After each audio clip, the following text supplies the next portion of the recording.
E daí um outro ponto que eu queria entender também, o ponto de vista de vocês aqui, em relação a ferramentas ali, né? Tem algumas que são mais simples, outras mais elaboradas, vamos dizer assim.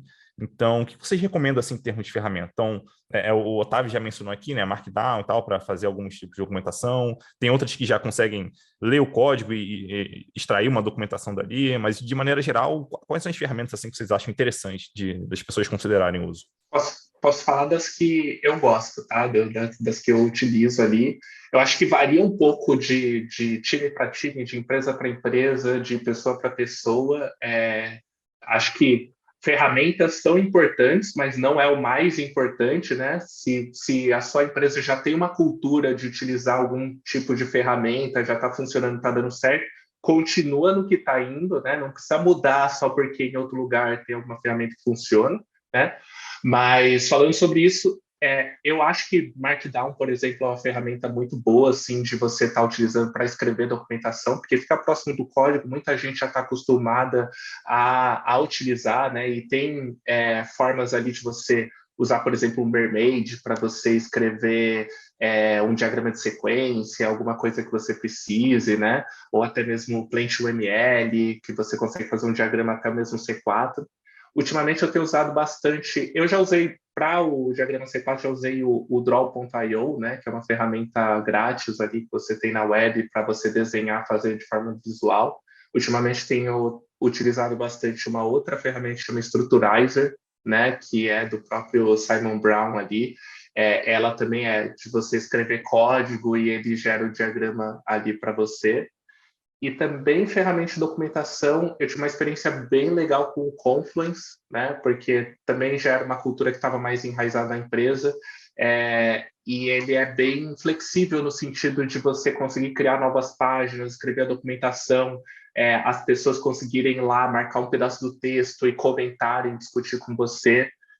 Tive experiências boas com essas. As minhas experiências são bem similares às do Renan. Particularmente, a gente usou muito a Confluence. É, a gente também já chegou a usar. Eu utilizei bastante o Plant.ml, tanto em diagramas de sequência, quanto para fazer documentação de arquitetura utilizando o modelo C4. Eu também passei a dar uma olhada na Structurizer quando eu comecei a ir para aprofundar um pouco mais nesse aspecto de como documentar utilizando o modelo C4, que eu acho um modelo bem bacana para a gente documentar arquitetura. E o interessante do Structurizer é que ele traz dois aspectos importantes. Um é diagrama como código. Então, ao invés de você ficar só ali aquele PNG que na hora de trocar, se você não tiver salvo uma versão, você vai ter que redesenhar ele toda. A ideia para nós desenvolvedores, acho que isso é bem legal, de você ter versionamento em cima da sua própria documentação. Então, isso eu acho legal. No Plant.ml a gente consegue também, mas particularmente o Structurizer para o modelo C4, ele tem uma série de coisas interessantes e ele muda um pouco o conceito. Não, quando a gente usa Plant.ml, é basicamente um código que você usa para gerar a sua documentação final. E é como se você escrevesse um código e depois ele documenta, ele gera o desenho da sua arquitetura. É, mas o Structurizer ele é interessante porque o código que ele utiliza, na verdade, ele renderiza em diversas, ele pode converter aquilo para diversos formatos. Então, inclusive um deles é o Plant.ml, então você usa esses formatos apenas como método de saída. E então, assim, são ferramentas que eu acho que o principal ganho é você ter esse versionamento, que é você ter versões ali da sua documentação, e ferramentas como estruturais, eles são bastante simples e focadas no modelo C4, que é um modelo bastante interessante, porque ele traz para a gente um poder bem grande e a gente focar muito nas abstrações que ele traz e não mesmo na notação. E isso, quando ele converte para Mermaid ou qualquer outra coisa, ele mantém aquilo que é essencial, são as abstrações e não as notações. Então, no final, ele pode gerar um monte de bolinhas interligadas por setas ou um monte de quadrados, mas o importante é que aquilo que ele traz visualmente, aquelas ideias do que você tem ali na arquitetura, que é realmente algo bem importante. Eu não consigo lembrar nenhuma outra ferramenta. Eu já utilizei uma do... nossa, agora me fugiu a memória. Tem uma de ADR, que chama ADR Tools. Ele é do autor de um livro bem conhecido. Agora me fugiu o nome. Porque o nome dele é difícil. É NG alguma coisa. Mas é também uma ferramenta para dar uma olhada, porque para a ADR ela é bem interessante, ela tem possibilidades de você fazer o superseed, né, que é você colocar ideias sobre ideias, e ele faz esse vínculo de uma ideia com a outra. Então, quando você sobrepõe uma ideia, você tem o vínculo da ideia anterior que originou aquela.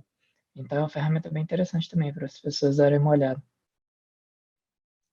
Sensacional. Eu tenho até uma dúvida com a experiência de vocês.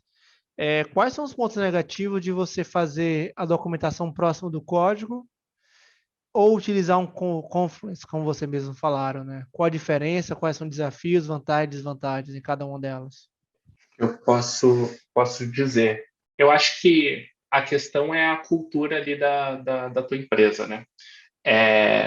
Por exemplo, na empresa onde a gente trabalhou junto e e utilizava bastante o Confluence, as pessoas já tinham essa questão, essa cultura de utilizar o Confluence, que já tinha um versionamento, né, para fazer ali, e já a gente conseguia facilmente fazer o link, por exemplo, das documentações do Discovery técnico com o Discovery de negócio, colocar tudo junto ali e tal, né?